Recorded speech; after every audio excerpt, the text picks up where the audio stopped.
Bonjour à tous, bonjour à ma communauté Facebook, Instagram, YouTube. Merci à vous tous qui allez voir cette vidéo sur TikTok. Vous êtes gentils de regarder, de partager mes messages. J'espère que ça vous fait du bien.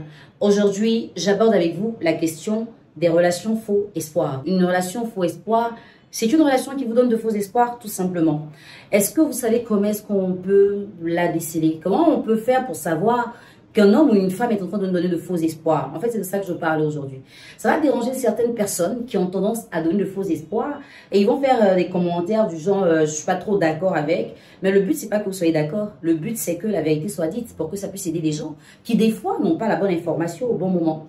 Parce qu'évidemment, une personne qui a été victime d'une relation faux espoir, dès qu'une autre relation commence et que c'est un faux espoir, elle le sait. Et celle qui ne l'a pas encore vécu, en vrai, comment est-ce qu'elle fait pour s'en sortir?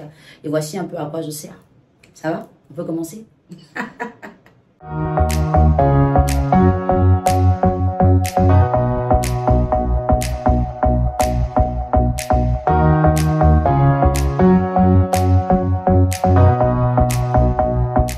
Vous avez peut-être rencontré un homme, une femme, et puis cette personne vous explique qu'elle sort d'un chagrin. Elle a connu quelqu'un qui lui a fait vivre la plus mauvaise partie de sa vie. Vous savez, le genre de personnes qui dénigrent leur ex d'une manière qui fait peur et qui donne même plus envie de se mettre en couple. Cette personne va vous raconter, vous expliquer et vous dire que vous êtes malheureusement tombé à une période où il ou elle ne se sent plus capable d'aimer. Mais en même temps, cette personne qui ne se sent plus capable d'aimer sait que vous attendez l'amour. Pourquoi est-ce qu'on se met avec quelqu'un alors qu'on n'est plus capable d'aimer et qu'on sait que cette personne veut être aimée? Le paradoxe, c'est un peu bizarre.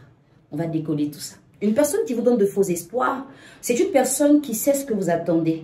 Et cette personne sait qu'elle n'est pas prête à vous donner ce que vous attendez. Mais est-ce que si elle vous le dit aujourd'hui, demain elle vous reverra? C'est pas très sûr. Il faut donc entretenir vos espoirs.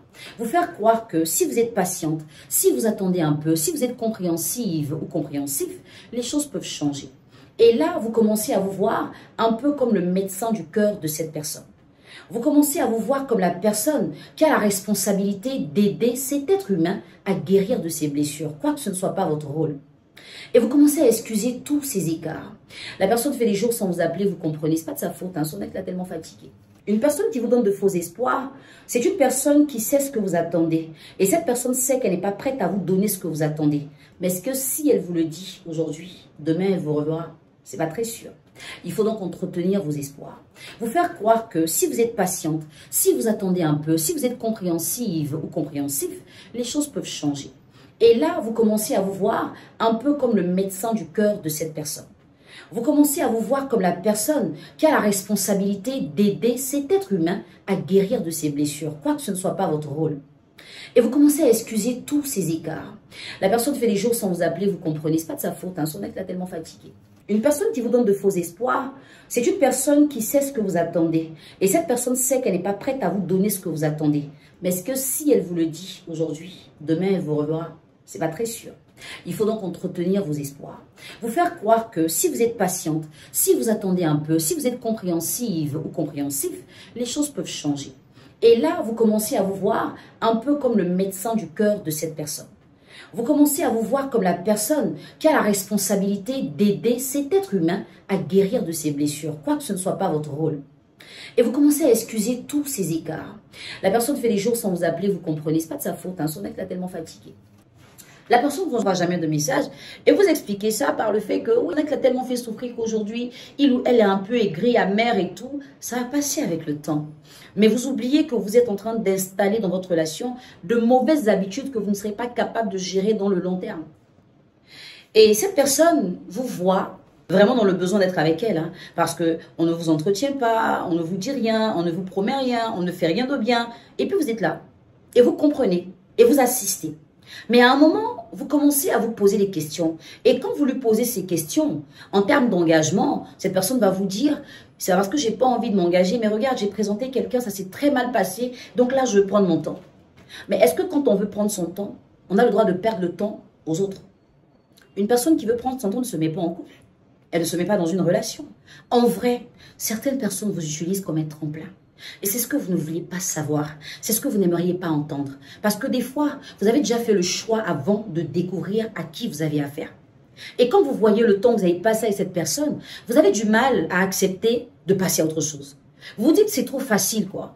Je lui ai donné mon temps, mon énergie, mon amour, mes sentiments, hein, mon corps, j'ai tout fait. Je ne peux pas accepter de partir sans que cette relation ne tourne à mon avantage.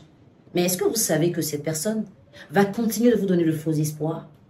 Pour certains hommes qui ont les moyens, ils vont, quand ils sentent que vous voulez partir, activer un réseau qui vous maintient dans une position de dépendance. Parce que c'est à ce moment-là qu'ils vont vous proposer des choses assez intéressantes. Tu n'as pas envie de voyager un peu avec tes copines? Hein? Ah, tu me disais que tu avais besoin d'argent pour un commerce là. Combien tu veux que je te donne finalement? Et là, tous vos projets de partir, vous les remettez en cause. Et vous comprenez, et vous commencez à vous dire, c'est peut-être vous qui avez un problème en vrai. Le gars n'est pas si difficile que ça. Hein? Et puis vous êtes encore là. Et vos espoirs sont nourris par des paroles que la personne ne pense pas. La personne vous dit ce que vous voulez entendre, le temps de pouvoir avoir ce qu'elle souhaite de vous. À un moment, une sorte de lucidité doit vous habiter. Que vous soyez un homme ou une femme, vous avez besoin d'être considéré à la valeur de qui vous êtes. Ce n'est pas parce que vous recherchez l'amour ou une relation stable que les gens doivent faire de vous ce qu'ils veulent. À un moment, comprenez que votre cœur, ce n'est pas un jeu. Le cœur qui a des blessures, on ne peut pas le soigner avec un pansement. C'est avec des mots, mais des fois, vous ne savez même pas que vous avez le cœur blessé. Vous commencez à vous en vouloir et à vous accuser alors que des gens vous ont entretenu de faux espoirs et vous donnez l'impression qu'ils veulent être là alors qu'ils ne veulent pas être là. En vrai, il faut qu'on soit tous et toutes à l'abri des relations faux espoirs. Une personne qui étale un peu trop ses faiblesses est une personne qui recherche quelqu'un qui va la guérir. Est-ce que vous en avez la possibilité? Une personne qui au début d'une relation est à fond sur le dénigrement de son ex, qui se présente comme la personne qui a toujours tout donné et qui n'a jamais reçu, faites attention. Des fois, derrière ces mots se cache une version que vous n'allez pas valider si vous l'avez officiellement. Faites comprendre à votre cœur, des fois, parlez-lui, c'est possible, je vous le dis, que rien ne presse dans la vie. Ce n'est pas parce que vous avez un âge avancé, que vous avez plusieurs enfants. Ce n'est pas parce que vous êtes encore en famille. Ce n'est pas parce que vos amis se sont mariés que vous avez attrapé tous les bouquets. Ça veut dire que le prochain qui vient est le bon. Certains peuvent entretenir votre espoir jusqu'à vous quitter. Et c'est là que vous allez tout voir. Mais ce sera déjà tard. N'oubliez pas, nous sommes toujours en compétition à Ivoire Elite Awards. Je suis nominée dans la catégorie meilleur coach ivoirien de l'année 2021. N'oubliez pas d'aller cliquer là-bas, voter. Le vote n'est valable que quand vous cliquez sur Nel Jamila, vous défilez jusqu'au bas, vous cliquez sur voter et quand on vous demande vos coordonnées. Une fois que vous avez validé, c'est valable. Mais si vous n'avez pas fait, ce n'est pas valable. N'hésitez pas à voter plusieurs fois parce que les organisateurs promettent 1 million aux meilleurs votants. Voilà, on a tous notre livre du moment, il ne perdra pas sa place. Même si le 3 décembre, jour de mon anniversaire, le deuxième livre va sortir, il gardera quand même sa place de livre du moment. Et le 11 décembre 2021, à partir de 19 h, à l'hôtel Saphir à Angers, derrière la CNPS, il y aura la soirée dédicace du deuxième livre, Décodeur des hommes. Un livre que les femmes doivent lire pour comprendre et les hommes pour se revoir. La participation à cette dédicace est de 15 000 francs CFA. Elle vous donne droit à la conférence, au livre et à un cocktail.